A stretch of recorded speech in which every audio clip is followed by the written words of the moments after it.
अब हम बात करने वाले हैं पैरेललोग्राम के बारे में। तो क्या होता है पैरेललोग्राम? यहाँ पे इसकी मैंने प्रॉपर्टीज लिख दी हैं कि ये है आपका क्वाड्रिलेटरल ABCD, ये है आपका क्वाड्रिलेटरल। इसके अंदर प्रॉपर्टीज क्या होती हैं कि opposite sides are parallel and equal. इसकी ऑपोजिट साइड क्या होती हैं? पैरेलल होती हैं और इक्वल होती हैं। इसका मतलब आपका जो AD होगा वो पैरेलल होगा BC के, और आपका जो AB होगा वो पैरेलल किसके होगा?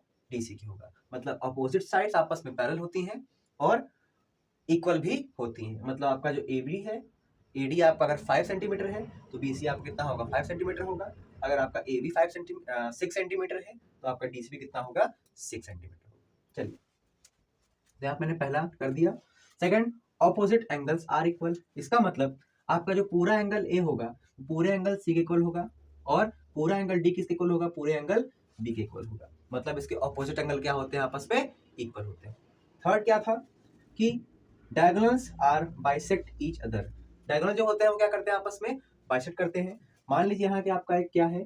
पैरेललोग्राम ABCD, ये इसका डायगोनल है, ये इसका डायगोनल है। मान लीजिए डायगोनल कितना है आपका? 8 सेंटीमीटर, तो आपका ये 4 हो जाएगा और ये भी कितना हो जाएगा? 4 हो जाएगा। और मान लीजिए आपका 12 सेंटीमीटर है तो ये आपका 6 हो जाएगा और ये आपका 6 हो जाएगा।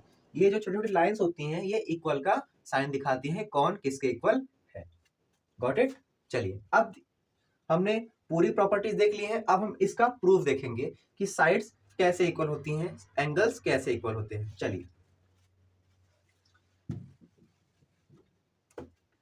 प्रूफ के अंदर हमने क्या किया, यहां पे लिख लेना है लेट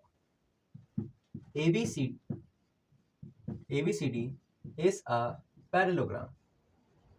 हमने क्या किया? हमने लेट कर लिया कि ABCD क्या है? पैरेललोग्राम। फिर आपको एक डायगोनल्स को ज्वाइन कर देना है। तो join diagonal A to B। मैंने क्या किया? A को C से ज्वाइन कर दिया। चलिए, अगर हम एंगल लिखेंगे DAC, CAB, BAC तो बहुत ही एक दिक्कत होगी, मतलब ज्यादा बड़ा लगेगा, आपको समझ में कम आएगा। तो हम क्या कर लेते हैं? एंगल को लेट कर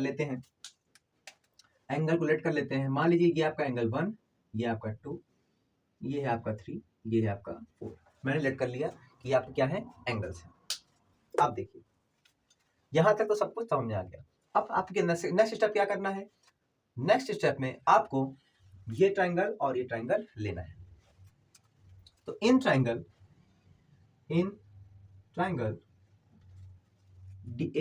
ADC एंड ट्रायंगल ABC दोनों ट्रायंगल के अंदर ध्यान दीजिएगा, इस ट्रायंगल के अंदर ADC और ABC के अंदर आपका जो आपका DC है वो आपका पैरेलल है किसके? AB के। बोलिए, है कि नहीं है? तो अगर आपका DC AB के पैरेलल है तो यहाँ से अगर ये दो लाइंस, ध्यान दीजिएगा कि यहाँ दो लाइंस, जैसे आप मान लीजिए DC है और ये आपका AB है और आप C को ऐसे ज्वाइन किए हो, तो ये आपका ये वाला एंगल इस एंगल के इक्वल हो जाएगा। कौन सी प्रॉपर्टी? Alternate interior angle. तो आपका एंगल 3 किसके इक्वल हो जाएगा? एंगल 2 के। तो आप यहाँ से लिख सकते हो एंगल 3 इक्वल्स टू एंगल 2। कौन सी प्रॉपर्टी? Alternate interior. ये आपका हो गया अल्टरनेट इंटीरियर की प्रॉपर्टी हो गई। अब जरा ध्यान दीजिएगा, ये तो आपका पहला हो गया। सेकंड ऑप्शन स्टेप में क्या करेंगे कि आपका जो DA है यानी आपका जो AD है वो किसके पैरेलल है? आपका BC के पैरेलल है। ध्यान दीजिएगा, जो आपका AD है वो BC के पैरेलल है। अगर मैं इसको इस तरीके से ड्रॉ कर दूं कि आपका जो AD है ये लाइन ये पैरेलल है आपका BC के, ये है आपका D, ये है आपका A, और आप ज्वाइन किए हो A को C से। तो ध्यान दीजिए ये आपका क्या बन रहा है? ट्रांसवर्सल। ये वाला एंगल इस एंगल इक्वल होगा, मतलब ये है आपका 4 और ये कितना है आपका 1। यहाँ से एंगल 1 इक्वल्स टू एंगल 4। कौन सी property? Alternate interior angle property. आप लिखोगे अल्टरनेट इंटीरियर एंगल ना, लिखोगे आप। चलिए, अब यहाँ से जरा ध्यान दीजिएगा कि हमने क्या पाया, दोनों के अंदर इस ट्रायंगल के अंदर एंगल 1 किसके इक्वल हो गया? एंगल 4 के। और एंगल 3 किसके इक्वल हो गया, एंगल 2 के।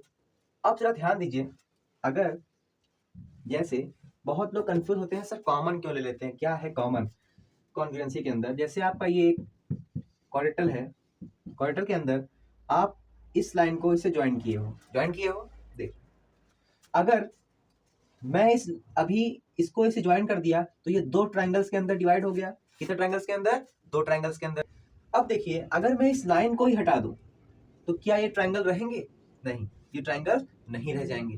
तो ये जो लाइन होती है ये दोनों ट्रायंगल से क्या होती है, कॉमन होती है। अगर ये आपकी 5 सेंटीमीटर होगी तो इस ट्रायंगल के लिए भी 5 होगी और इस ट्रायंगल के लिए भी 5 सेंटीमीटर होगी। तो आप यहाँ से ले सकते हो कि आपका जो AC है वो इस ट्रायंगल के लिए भी है और उस ट्रायंगल के लिए भी है। तो आपका AC इक्वल्स टू AC क्या हो जाएगा, आपका कॉमन हो जाएगा। क्या हो जाएगा, कॉमन। कॉमन हो गया तो आप यहाँ से ले सकते हो। ध्यान दीजिए, आपने अगर कॉन्ग्रुएंसी चैप्टर पढ़ा होगा तो कॉन्ग्रुएंसी के अंदर अगर किसी भी ट्रायंगल के अंदर यहाँ पे अगर दो ट्रायंगल्स हैं, ये देखिए दो ट्रायंगल्स, ये एंगल अगर इसके इक्वल हो गया, ये वाला एंगल अगर इसके इक्वल हो गया और दोनों के बीच की साइड इक्वल हो गई तो एंगल साइड एंगल से दोनों ट्रायंगल आपस में क्या हो जाते हैं, कॉन्ग्रुएंट हो जाते हैं। तो आप यहाँ से कह सकते हो hence triangle ADC congruent triangle ABC by angle side angle criteria। यहां तक समझ आया आपको। हमने क्या किया, हमने दोनों ट्रायंगल को आपस में कॉन्ग्रुएंट प्रूफ कर दिया। जैसे हमने आपस में कॉन्ग्रुएंट प्रूफ किया तो इनके जो बचे हुए पार्ट्स होते हैं, अगर दोनों ट्रायंगल कॉन्ग्रुएंट हो जाते हैं तो इनके जो पार्ट्स होते हैं वो अपने आप इक्वल हो जाते हैं। तो आप यहां से ले सकते हो, कि hence so therefore आपका DC इस ट्रायंगल का DC इक्वल होगा इस ट्रायंगल के AB के, आपका DC इक्वल होगा आपका AB के, और आपका AD इक्वल होगा आपका BC के। आपका जो AD है आपका इक्वल होगा BC के,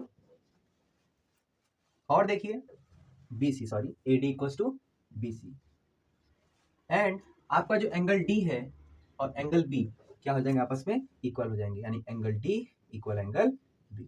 कौन सी, by CPCT, corresponding parts of congruent triangle. तो ध्यान दीजिएगा, हमने इसके प्रॉपर्टी में देखा, प्रॉपर्टी के अंदर क्या था कि इसकी ऑपोजिट साइड क्या होती है, पैरेलल और इक्वल होती हैं। हमने इनका प्रूफ देख लिया। दूसरा, हमने ऑपोजिट एंगल इक्वल होते हैं, इसका भी हमने देखिए प्रूफ कर दिया, और इनके डायगोनल आपस में बाइसेक्ट करते हैं। तो हमने क्या किया, आज पूरे पैरेललोग्राम की प्रॉपर्टीज को पढ़ा, उसके प्रूफ को देखा। अब बढ़ते हैं नेक्स्ट टॉपिक की तरफ।